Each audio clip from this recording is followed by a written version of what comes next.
السلام علیکم ورحمۃ اللہ وبرکاتہ۔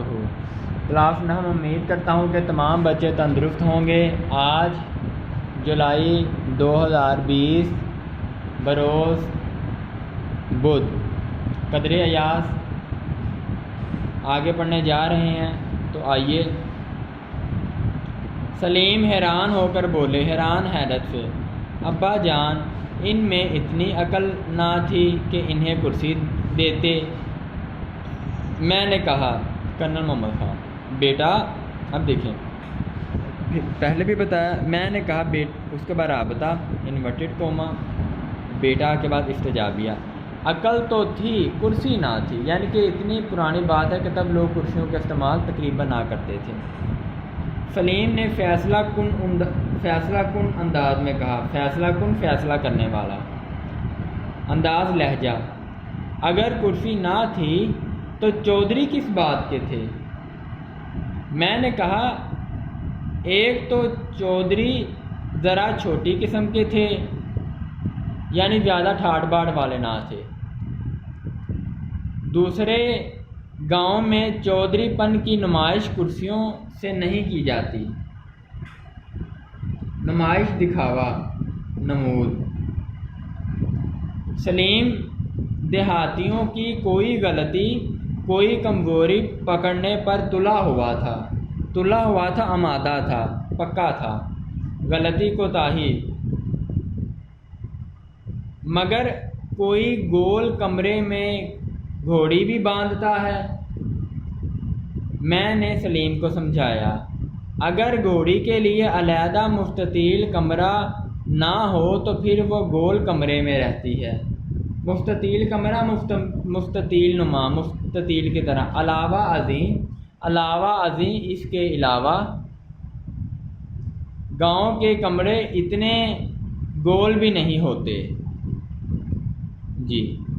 سلیم طنز کو پا گیا اور بولا، طنز مذاق، مہنا، رمز، طعنہ،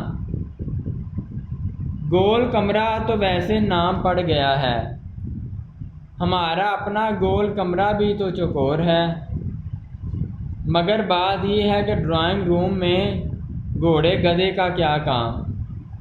اب سلیم کو بیٹا مذاق کا موقع مل گیا ہے۔ گول کمرہ عموماً بیٹھک کو کہا جاتا ہے، ڈرائنگ روم کو کہا جاتا ہے، مگر حقیقت میں کوئی بھی گول کمرہ نہیں ہوتا، ساخت کے طور پر وہ مستطیل نما ہی ہوتا ہے۔ آگے میں نے ہنس کر کہا، میں نے کرنل محمد خان بیٹا، استجابیہ، دیہاتی لوگ اتنے مہذب نہیں ہوتے، مہذب، شائستہ، تہذیب یافتہ، کہ ڈرائنگ روم میں کتے لے آئیں، کتا جانور، وہ گھوڑوں ہی سے گزارا کر لیتے ہیں۔ علی بخش مسکرایا، نوکر۔ سلیم کسی قدر چکرایا، لیکن کہانی بہرحال اشتیاق سے سن رہا تھا۔ چکرایا، سر کو چکر آیا، اشتیاق، شوق، کہانی، قصہ، داستان۔ پھر کیا ہوا؟ پھر گاؤں کا نائی ماسٹر جی کے پاؤں دابنے لگا، نائی حجام پاؤں دابنے لگا، پاؤں دبانے لگا۔ ایک نوکر کو دوڑایا گیا کہ ان کے لیے تازہ مکئی کے بھٹے بنوا کر لے آئے۔ بھٹا جوار، مکئی وغیرہ کو کہا جاتا ہے، اس کا سٹا بنوا کر، جلوا کر، تلوا کر۔ سلیم جھٹ بول اٹھے، جھٹ فوراً ہی، ابا جان مکئی کے بھٹے تو پکنک پر کھائے جاتے ہیں۔ پکنک انگلش کا لفظ ہے، سیر و تفریح، گھر سے باہر کسی فضا پر سیر و تفریح کے لیے جانا۔ گھر میں تو چائے پلائی جاتی ہے۔ وہ لوگ اتنی بات بھی نہ جانتے تھے۔ اب سلیم میاں ان لوگوں کو دیہاتی، جاہل اور گوار کہنے پر تلا ہوا ہے جن کی کہانی کرنل محمد خان علی بخش کی موجودگی میں سنا رہے ہیں، اور علی بخش ان کا نوکر ہے۔ میں نے کہا یہ گھر میں پکنک منا لینے کی غلطی دیہاتیوں سے اکثر ہو جاتی ہے۔ اب کرنل محمد خان بھی ہر بات کا جواب طنز کے طور پر دے رہے ہیں۔ کہ بیٹا بات تو ٹھیک ہے، مکئی کے بھٹے تو باہر پکنک کے لیے جاتے ہیں، لیکن اکثر دیہاتیوں سے یہ غلطی ہو جاتی ہے، وہ گھر پر ہی پکنک منا لیتے ہیں۔ بہرحال ماسٹر جی نے خود ان کی اصلاح کر دی، اصلاح درستی، اور بھٹے کا نام سن کر کہنے لگے، یہ تکلیف نہ کریں، ہو سکے تو ایک پیالی چائے پلا دیں، ذرا سردی بھی ہے۔ تکلیف تکلف۔ سلیم نے فوری تائید کی، حمایت کی۔ تائید تردید کی ضد بھی ہے۔ بات بھی ٹھیک تھی، وقت جو چائے کا تھا۔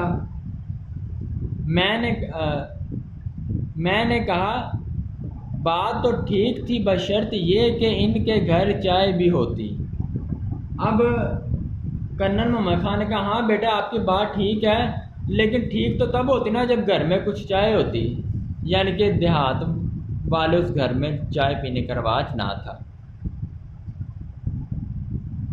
اس مقام پر سلیم میاں تیزی سے سوال کرنے لگے، تیزی سے جلدی سے سوال کرنے لگے، پوچھنے لگے۔ ہماری کہانی نے مکالمے کی شکل اختیار کر لی، مکالمہ باہمی گفتگو، آپس کی گفتگو۔ چنانچہ فوراً بولے اسی وقت بولے، تو کیا ان کے گھر میں چائے ختم ہو گئی تھی؟ کون پوچھ رہا ہے؟ سلیم۔ کس سے پوچھ رہا ہے؟ کرنل محمد خان سے۔ کن کے گھر چائے ختم ہو گئی تھی؟ اس دیہاتی پینڈو چھوٹے چودھری کے گھر۔ یعنی کہ سلیم اس چودھری کو بے عزت کرنے پہ تلا ہوا ہے بس۔ نہیں بیٹا، کبھی شروع ہی نہیں ہوئی تھی کہ ختم کیا ہوتی، انہوں نے کبھی شروع نہیں کی۔ ان دنوں چائے ابھی دیہات میں نہیں پہنچی تھی، یعنی کہ چائے عام شہروں تک مقبول تھی، دیہات تک نہیں آئی تھی۔ جی تو کیا انہوں نے مہمان سے صاف کہہ دیا کہ ہمارے پاس چائے نہیں؟ کتنی شرم کی بات ہے، سلیم کہہ۔ میں نے کہا بھائی میرے خیال میں پہلے تو گھر میں چائے کا نہ ہونا شرم کی بات ہے۔ کرنل نے کہا کہ تم یہ کہہ رہے ہو کہ انہوں نے چائے سے انکار کر دیا، کتنی شرم کی بات ہے۔ میرے خیال میں گھر میں نہ ہونا، پہلے گھر میں چائے کا نہ ہونا اس سے زیادہ پہلے شرم کی بات ہے۔ دوسرے، انہوں نے مہمان کی خاطر چائے کے لیے دوڑ دھوپ کوشش، بھاگ دوڑ، اور آخری مقامی حکیم کے گھر سے چائے بھی مل گئی۔ حکیم طبیب ڈاکٹر۔ ان دنوں چائے صرف مریضوں کو پلائی جاتی تھی۔ پیچھے بات بیان کر دی گئی ہے کہ جب ماسٹر جی آئے تھے ان دنوں چائے صرف دیہاتوں تک نہیں پہنچی تھی، ہاں شہروں تک تھی، مگر طبیب کے ہاں چائے کیسے مل گئی؟ کیونکہ ان دنوں طبیب اکثر مریضوں کو چائے پلاتے تھے، چائے پلائی جاتی تھی، مہمانوں کو نہیں، مریضوں کے۔ سلیم نے لمبا سانس لیا اور بولے، چلو شکر ہے چائے تو ملی۔ جی میں نے کہا ہاں چائے تو مل گئی، لیکن پھر ایک عجیب سوال پیدا ہو گیا۔ کیا؟ یہی نا کہ چائے کے ساتھ کھانے کو کیا دیا ہوگا؟ وہاں تو لے دے کر مکئی کے بھٹے ہی تھے۔ اب یہ سلیم کہہ رہا ہے، نہیں بیٹے بات یہ نہیں، سوال ذرا بنیادی نوعیت کا تھا، اور وہ یہ کہ چائے بنائی کیسے جائے، یعنی ان کو چائے بنانا نہ آتی تھی۔ سلیم نیم وحشت کے عالم میں میرا منہ تکنے لگا، نیم آدھی، نصف، وحشت درندگی، غصے سے، منہ تکنے لگا، منہ دیکھنے لگا، متوجہ ہوا۔ ابا جان چائے تو ہمارا جمعدار بھی بنا سکتا ہے۔ جمعدار خاک روب، اس کو بھنگی بھی کہتے ہیں، یعنی کہ جمعدار جو باہر سے کوڑا وغیرہ اٹھاتا ہے اور دن بھر پیتا رہتا ہے۔ کیا وہ اتنے ہی اناڑی تھے؟ اناڑی، کچے، نہ سمجھ، نہ تجربہ کار، انجان۔ اناڑی، کچے، نہ تجربہ کار، نہ سمجھ، انجان۔ میں نے کہا بھئی وہاں چائے پینے پلانے کا ہنر پہنچا ہی نہ تھا، ہنر فن کسب، وہاں لسی کا رواج تھا۔ لسی کو چھاچھ کہتے ہیں پنجابی میں۔ رواج، عام، دستور، معمول، رسم، اور اس ہنر میں وہ یکتا تھے، یکتا ایک جیسے تھے، سبھی لسی بنا لیتے تھے۔ تو کیا ماسٹر جی کو آخر لسی پلا دی؟ سلیم نے پوچھا۔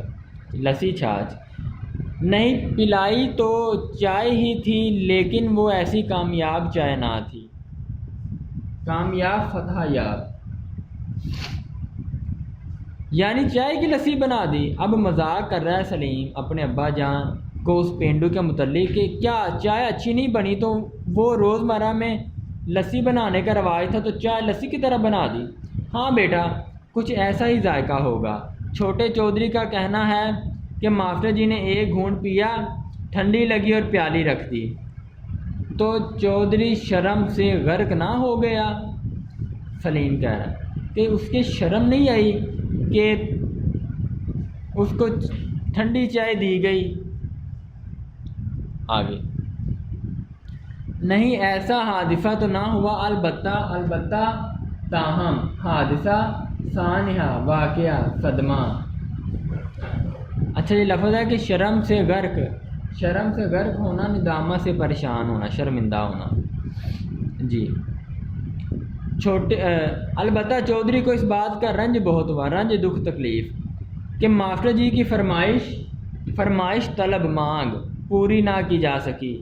بہرحال انہوں نے کچھ تلافی رات کے کھانے پر مرغ کے سالن سے کر دی۔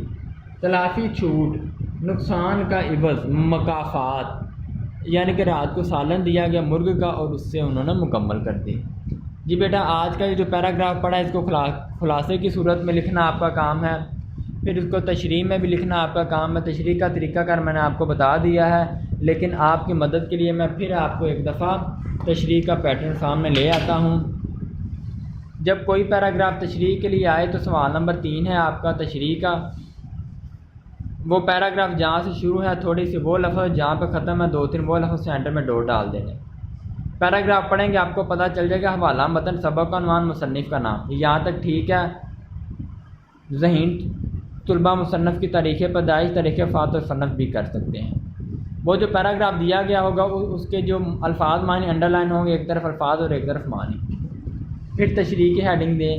تشریح میں یہ ابتدائیہ ہر پیراگراف کی تشریح میں سیم ہوگا۔ اپنے پاس وضاحت کریں، منشا، من کی بات، دل کا خیال، ذاتی سوچ۔ پھر وسطانے میں آپ یہ لکھ سکتے ہیں۔ اس کے بعد مزید میں نے آپ کو بتایا تھا کہ اختتامیہ میں آپ لکھ سکتے ہیں کہ سادگی، معنی، افرینی، باپ، وقار، تنگ و مزاح ان کی تحریروں میں نمایاں خوبیاں ہیں۔ ٹھیک ہے بیٹا، اور اس کے بعد تشریح۔ السلام علیکم، اجازت چاہتا ہوں، اللہ آپ کو خوش رکھے۔